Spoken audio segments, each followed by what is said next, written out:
ॐ नमः सिद्धेभ्यः मोक्षमार्गस्य नेतारं भेतारं कर्मभूव्रतां ज्ञातारं विश्वतत्त्वानां वन्दे तद्गुणलब्धये वन्दे तद्गुणलब्धये तत्त्वार्थसूत्रकर्तारं गृद्धपीक्षोपलक्षितं वन्दे गणीन्द्रसञ्जात मुमा स्वामी मुनीश्वरं मुमा स्वामी मुनीश्वरम्। अपनी चर्चा यहाँ पर तत्वार्थ सूत्र ग्रंथ के माध्यम से अंतिम अध्याय जो 10वां अध्याय है उसके 9वें सूत्र पर अपन कैसी है चर्चा प्रारंभ करेंगे। आज ये 10वां अध्याय है और उसकी कैसी है ये अंतिम कक्षा है। पूर्व में हमने चर्चा की थी कर्मों का क्षय होते ही जीव कौन सी 3 अवस्थाओं को प्राप्त होता है। कर्मों के क्षय होने पर जीव कौन सी 3 अवस्थाओं को प्राप्त होता है। हाँ बताइए, अदिति बताइए। यदि कर्मों का क्षय होने पर जो जीव है उसके पास परम औदारिक शरीर होता है तो उस शरीर का वियोग होता है। उसके बाद सिद्ध समान गति प्राप्त होती है और लोक का जो अग्रभाग है वहाँ पर जाकर स्थित हो जाता है। हाँ बराबर, बिल्कुल। ये तीनों अवस्थाएं कैसे एक साथ एक क्षण में ही कैसी है होती है। फिर कर्मों का क्षय होने के बाद जीव कहाँ चला जाता है।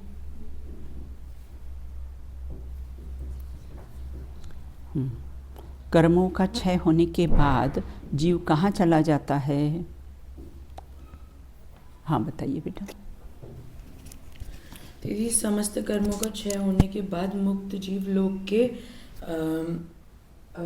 अंतभाग पर्यंत ऊपर हो जाता है, मतलब अग्रभाग लोक के अग्रभाग में जाता है। बस तनुवात के अंत सहायक हो सब सिद्ध नमो सुख, तनुवात वलय के वहाँ जाकर कैसा है स्थित हो जाता है। सिद्ध शिला कहाँ पर है।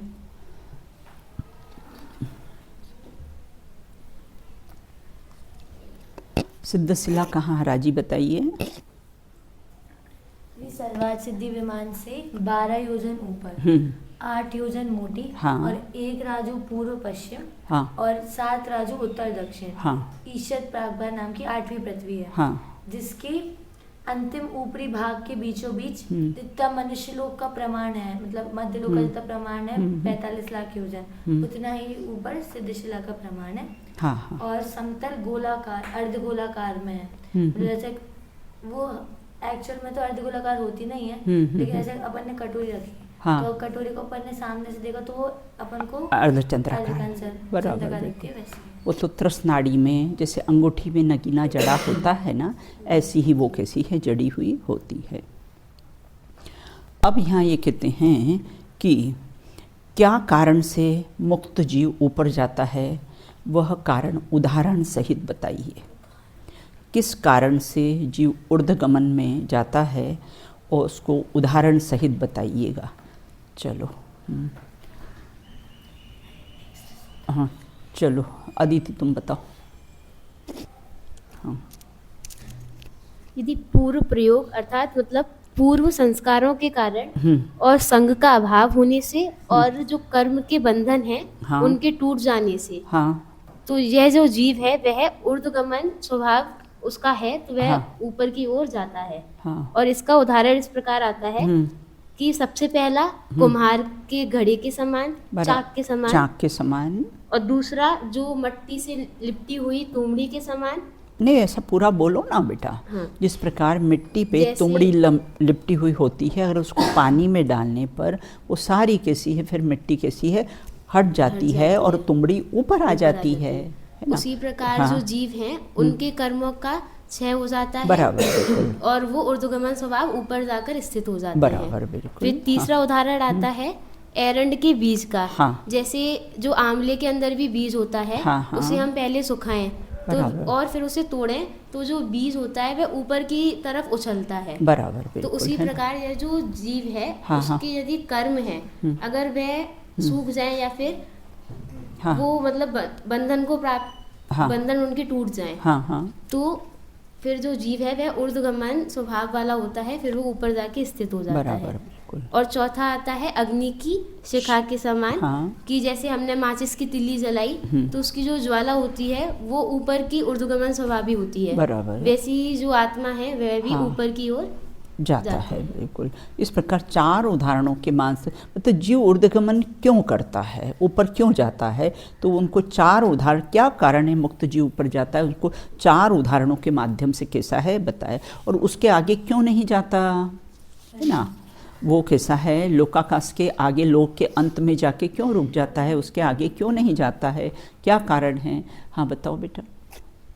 दीदी, लोकाकाश के ऊपर इसीलिए नहीं जाता है क्योंकि वो मतलब ठहराने में जो धर्म द्रव्य होता है, हाँ, हाँ। वो लोकाकाश में होता है, लोकाकाश में नहीं होता है। तो धर्म द्रव्य परिणमन कराने में निमित्त होता है, तो वो वहाँ तक ही धर्म द्रव्य होता है, इसीलिए वो वहीं पे जाता है। आगे धर्मास्तिकाय का अभाव होता है, धर्म द्रव्य का अभाव होता है, इसलिए कैसा है जा सकता नहीं। बलून का उदाहरण मैंने दिया था ना आप लोग को, कि बलून का आपको उदाहरण दिया था।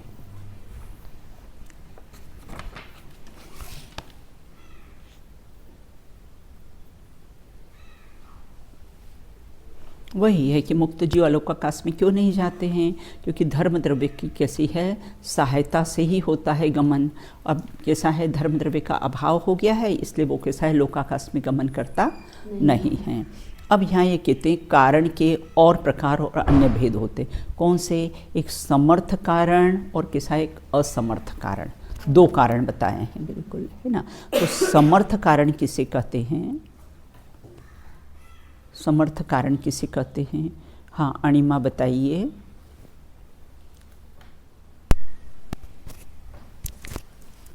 प्रतिबंधक का अभाव होने पर उपादान निमित्त रूप दोनों प्रकार की सहकारी समस्त सामग्री के कारण है। इसके होने पर उसी समय तुरंत ही कार्य की उत्पत्ति निमित्त ही होती है। जैसे एक आपने ऐसा बताया था कि जब वो कारण होने वाला होता है उसका निमित्त वहाँ पे बस उपस्थित रहता है, इसीलिए वह उसका कारण बन जाता है, और जो उपादान रहता है वह कार्य। हाँ, उपादान मतलब स्वयं की निज शक्ति। हाँ। उपादान मतलब कैसा है, और असमर्थ कारण में तो उपादान निमित्त रूप भिन्न भिन्न प्रत्येक प्रकार के कैसे होते हैं, वो असमर्थ कारण है। मुक्त आत्माएं पूर्ण स्वतंत्र हो चुकी, अब उन्हें बंधन कैसे संभव है, बोले संभव ही नहीं है, वो पूर्ण तो स्वतंत्र हो चुकी है, अब उनको कैसा है, बंधन संभव नहीं है। इतनी अपनी चर्चा चली थी, अब अपन कैसे हैं आगे चर्चा करेंगे। सूत्र अपना 9वां है, 10वें अध्याय का 9वां सूत्र है। अब यहाँ ये बताते हैं कि किसके द्वारा सिद्ध जीवों का विभाग किया जा सकता है। सिद्ध जीवों का विभाग होता है ना, बोले किसके द्वारा किया जा सकता है, उसकी चर्चा यहाँ पर अपन 9वें अध्याय के माध्यम से करेंगे। पढ़ते हैं पहले।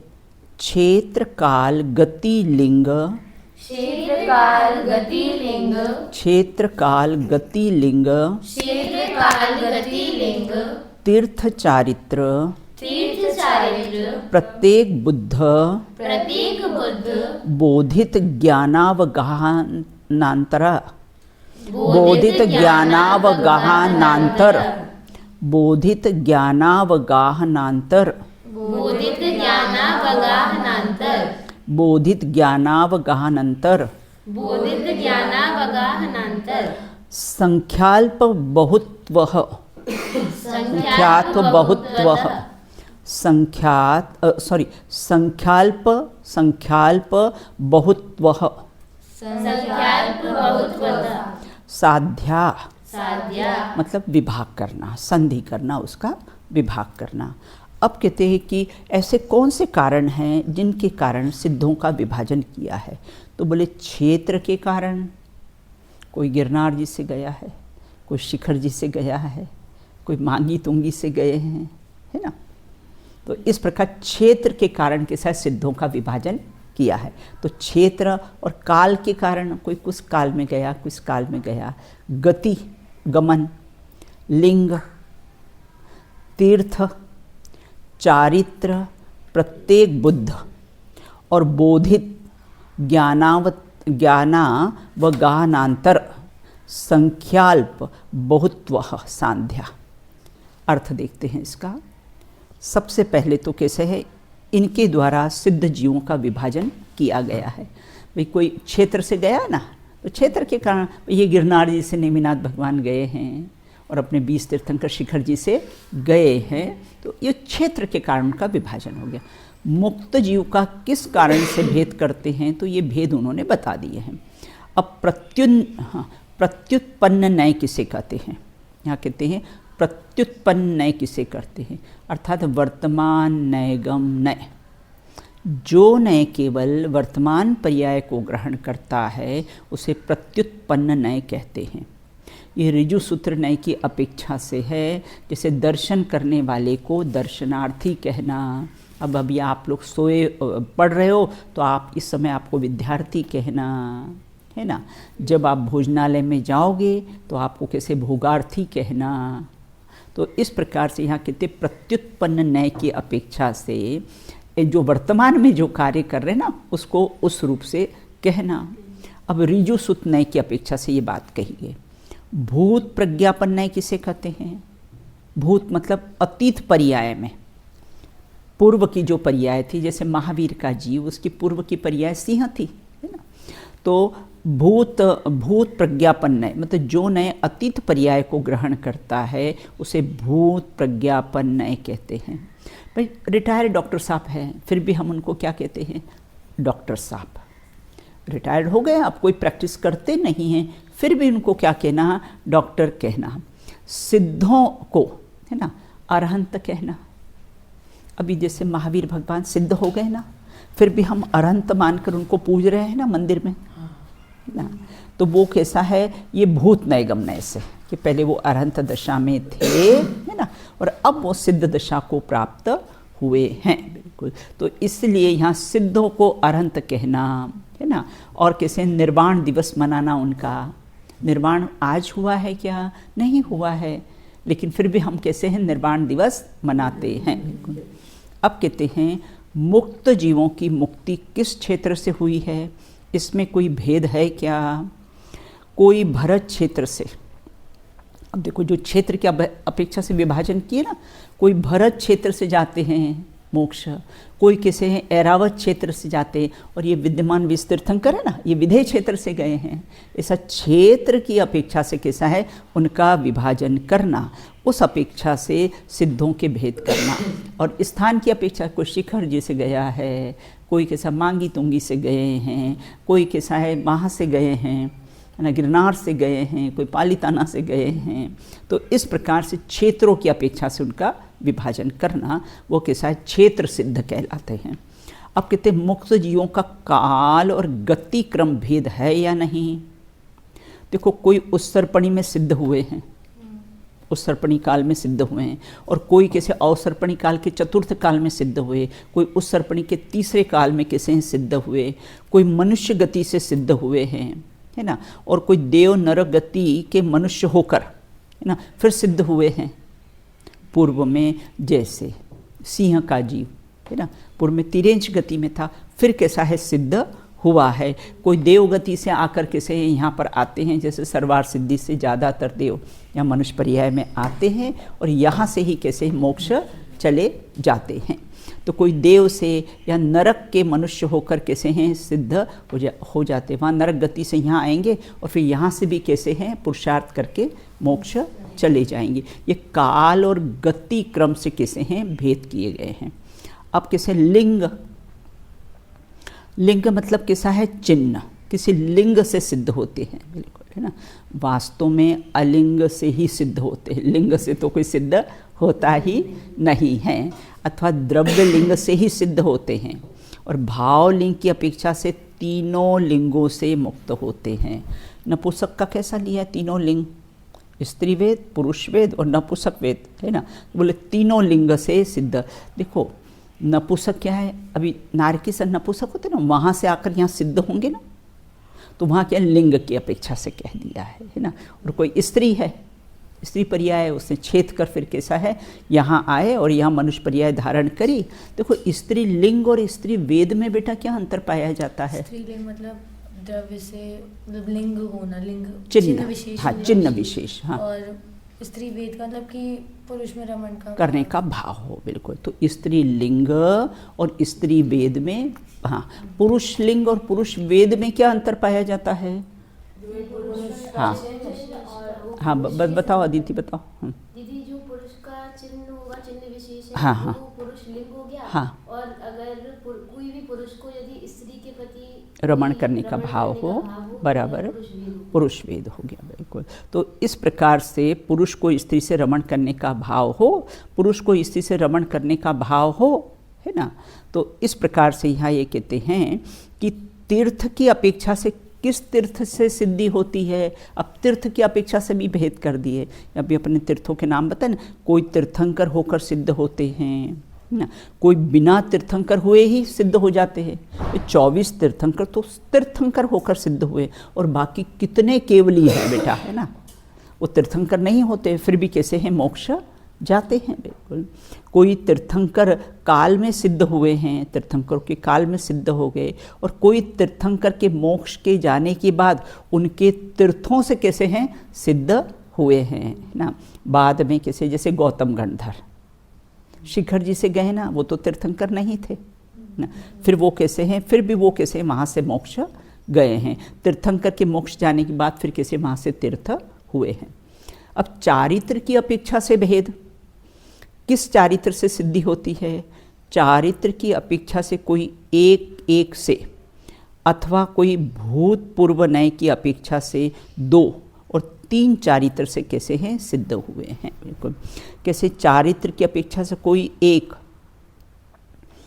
में स्वरूपाचरण चारित्र, कोई भूत नय गमनय में उन्होंने 2 चारित्र, कोई 3 चारित्र कौन से? अपन 3 प्रकार, हाँ सकल चारित्र, 3 चारित्र से कैसे हैं, सिद्ध हुए हैं। प्रत्येक बुद्ध और बोधि बुद्ध 2 बात है, वो किस प्रकार से सिद्ध हुए? एक प्रत्येक बुद्ध और बोधि बुद्ध कोई स्वयं संसार से विरक्त होकर कैसे मोक्ष गए हैं। स्वयं को ही इतना वैराग्य आ गया, उनको किसी के उपदेश की आवश्यकता नहीं हुई और वो मोक्ष गए हैं। और कोई किसी के उपदेश से मोक्ष गए हैं, जैसे सिंह को 4 निधिधारी मुनिराजों का उपदेश मिला था। तो कोई उपदेश से होते हैं, अपने निसर्गज और अधिगमज, है ना, अपना है ना निसर्गज मतलब कैसे, स्वयं से अपने से ही साधना करके, और एक अधिगमज मतलब दूसरों के उपदेश से कैसे हैं मोक्ष गए हैं। तो प्रत्येक बुद्ध और बोधि बुद्ध तो किस प्रकार से सिद्ध होते हैं? कोई स्वयं संसार से विरक्त होकर मोक्ष को प्राप्त हुए हैं, और कोई कैसा है, किसी स्वयं में भी कोई गुरु नहीं उनका, स्वयं ही उनको संसार शरीर भोगों से विरक्त आ गई और कैसे मोक्ष चलेगी, और कोई उपदेश आदि से कैसे हैं मोक्ष गए हैं। अब ज्ञान की अपेक्षा से ना, किस ज्ञान से जीव सिद्ध हुए हैं? कोई एक ज्ञान से, कोई भूत नैगम नय की अपेक्षा से 2 ज्ञान, है ना। एक ज्ञान तो केवल ज्ञान बेटा, है ना, 2 ज्ञान मतिश्रुत ज्ञान, 3 ज्ञान मतिश्रुत अवधि ज्ञान, और 4 ज्ञान मतिश्रुत अवधि और मनःपर्य ज्ञान।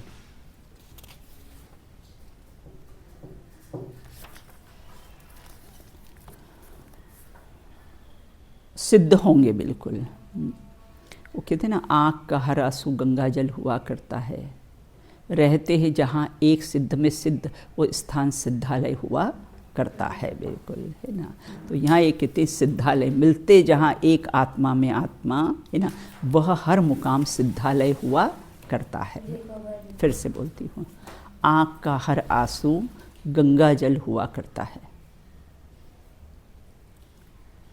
मिलते हैं जहाँ एक आत्मा में दूसरी आत्मा वह मुकाम सिद्धालय हुआ करता है। राजुल थी ना, नेमिना छोड़ के चले गए थे, तुम्हारा पीछा नहीं छोड़ूंगी एक में एक जाके तुम्हारे अंदर ही जाके स्थापित हूँ, फिर आप मुझे छोड़ के नहीं जा सकते हो, यहाँ तो आप मुझे छोड़कर चले गए हो। बिल्कुल। तो इस प्रकार से वो देखो राजुल और उसका संवाद आता ना, राजुल बोलते सोचा था ब्याह रचाऊंगी, भोग भोगेंगे, लेकिन तुम तो छलिया के सिरमौर निकले, तुमने तो मेरे साथ कैसा है छल किया है। बिल्कुल। और निकले, लेकिन मैं भी तुम्हारा पीछा नहीं छोड़ूंगी, है ना, मैं भी आपकी बगल में नहीं, आपके अंदर जाके कैसी है विराजमान होंगी, फिर आप मुझे छोड़कर कैसे है जा सकते नहीं हो। अब कहते अवगाहना, अवगाहना किसे कहते, आत्म प्रदेशों में व्याप्त करके रहना। अवगाहना सबकी, देखो जैसे भरत जी की 500 धनुष की का अवगाहना थी और बाहुबली की 525 धनुष की अवगाहना, लंबाई चौड़ाई हाइट, है ना। तो इस प्रकार से यहाँ के थे सबकी, और अपने महावीर भगवान तो 7.5 हाथ के थे, हाँ, उनकी अवगाहना कैसी 7.5 हाथ की थी। तो अवगाहना मतलब उत्तम मध्यम जघन्य के भेद से 3 प्रकार की होती है शरीर की ऊंचाई। उत्तम मध्यम जघन्य अवगाहना का प्रमाण कितना है, कोई उत्कृष्ट अवगाहना वाला 525 धनुष से बाहुबली, और कोई अवगाहना में किसी जघन्य अवगाहना कुछ 3.5 हाथ के सिद्ध होते हैं, 3.5 हाथ के भी होते हैं। मोक्ष में ही सुख क्यों कहा है, मोक्ष में ही सुख क्यों कहा है बेटा, क्योंकि सारे दुख के कारण थे उनका अभाव हो गया है। दुख के कारण है मिथ्या दर्शन, मिथ्या ज्ञान और मिथ्या चारित्र, ये दुख के कारण थे, उनका कैसा है अभाव हो गया है। बिल्कुल। 3.5 हाथ के तो छठवें काल में होते हैं। छठवें काल में होते हैं। छठवें काल में कहाँ सिद्ध होते हैं बेटा, तो उन्होंने लिखा था 3.5 हाथ के सिद्ध। हाँ, चतुर्थ काल में होते हैं। चतुर्थ काल में होते हैं, कहीं ना कहीं हुए होंगे, उनकी देख लेना 24 तीर्थंकरों की अवगाहना में देख लेना कि कौन कितने 3.5 हाथ के थे। बिल्कुल, है ना।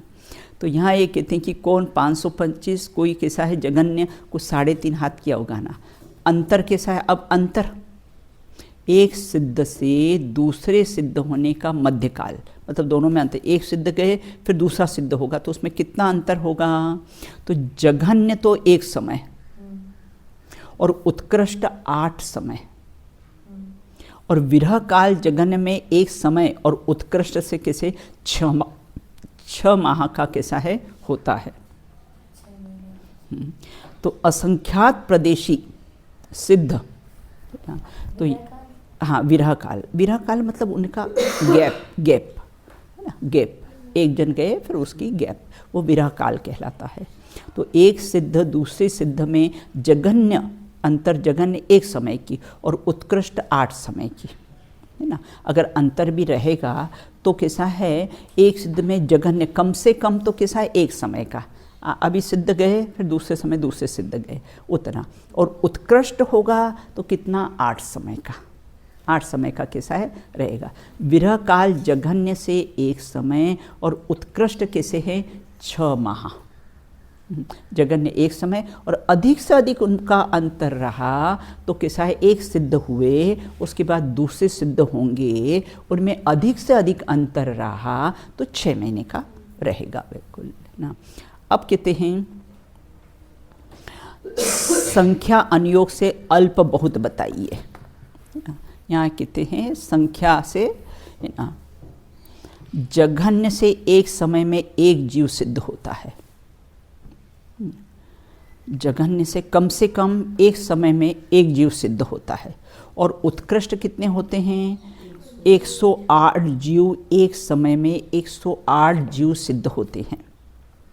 विधेय क्षेत्र में से सिद्ध होते हैं और विधेय क्षेत्र आदि से सिद्ध होते हैं। इस प्रकार सिद्ध जीवों के बाह्य निमित्त की अपेक्षा से भेद की कल्पना की गई है कि बाह्य निमित्त उनके कौन कौन से होते। वास्तव में आत्मिक गुणों की अपेक्षा कुछ भी भेद नहीं है ना। तो ये अपने सिद्धों का प्रकरण पढ़ा, अपने को क्या लाभ हुआ, हे प्रभु सुन लो मेरी विनती और एक दिन हो सिद्धों में मेरी गिनती। बस ये भावना ना, सिद्धों की श्रेणी में आने वाला मेरा नाम है। जग के उन सब सिद्धों को मेरा नम्र प्रणाम है। जग के उन सब सिद्धों को मेरा नम्र प्रणाम है। इस प्रकार से अपना ये तत्वार सूत्र का 7वां, 8वां, 9वां और 10वां ये 3 अध्याय पर अपने चर्चा की। आज ये आपका विषय कैसा है, समाप्त हो गया है। चलो आज क्या बोलोगे? सर्वज्ञ शासन बोल लो आज, है ना?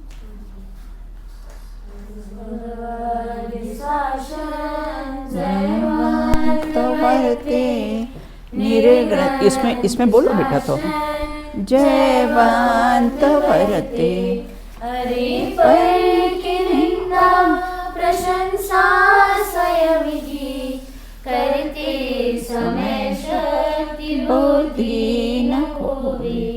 दुर्भाव मन में भी आवे कभी ना निर्दोष क्षम्य तो जयवंत वरते।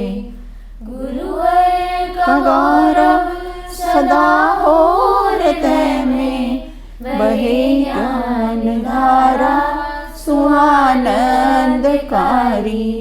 धुल जाए सब मैल समता की धारा बढ़ते ही जाए स्वाराधना में। बढ़ते ही जाए स्वाराधना में। सूत्र बेटा एक बार पढ़ लो।